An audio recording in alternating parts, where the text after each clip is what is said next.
Hello, welcome to our channel. For today's video we will talk about Jose Rizal's first homecoming in 1887 to 1888. Jose Rizal was determined to return to the Philippines for the following reasons. 1 is to operate on his mother's eyes.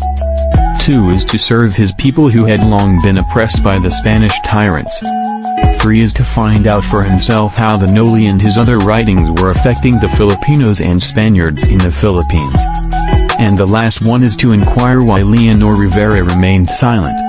June 29, 1887 in Rome. Jose Rizal wrote to his father announcing his homecoming. July 3, 1887, he boarded the steamer Gemna, the same steamer which brought him to Europe 5 years ago. There were about 50 passengers including 4 Englishmen, 2 Germans, 3 Chinese, 2 Japanese, many Frenchmen and 1 Filipino, which is Jose Rizal. Rizal was the only one among the passengers who could speak many languages, so that he acted as interpreter for his companions. On August 5, the Haifong arrived in Manila. He stayed in the city for a short time. He found Manila the same as when he left it 5 years ago. On August 8 he returned to Calamba. His family welcomed him affectionately with plentiful tears of joy. His family became worried about his safety.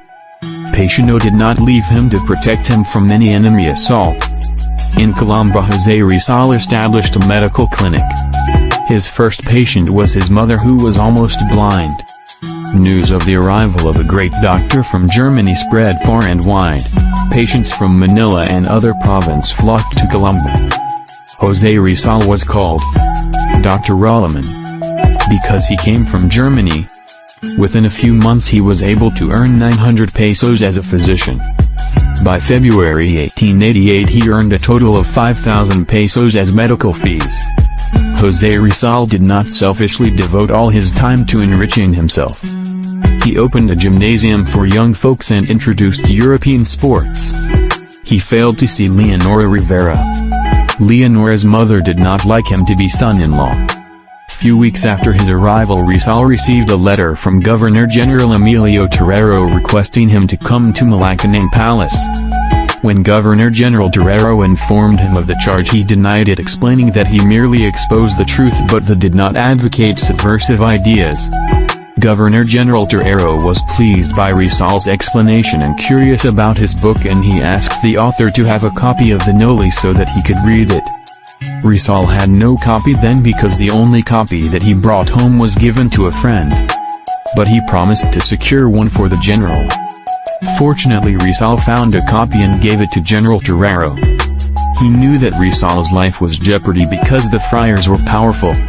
For security measures he assigned a young Spanish lieutenant, Don Jose Tavio de Andrade, as bodyguard of Rizal.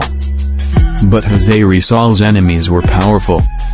The Archbishop of Manila, Monsignor Pedro Payo, sent a copy of the Noli to Father Rector Gregorio Echevarria of the University of Santo Tomas for examination by a committee of the faculty.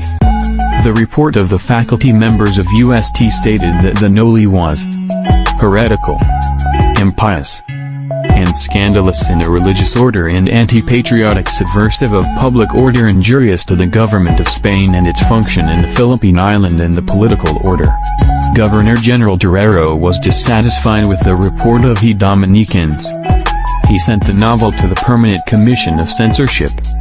The report of this commission was drafted by its head, Father Salvador Fond Agustinian Cure of Tondo, and submitted to Governor-General on December 29. It found the novel to contain subversive ideas against the Church in Spain and recommended that the importation, reproduction and circulation of this pernicious book in the island be absolutely prohibited.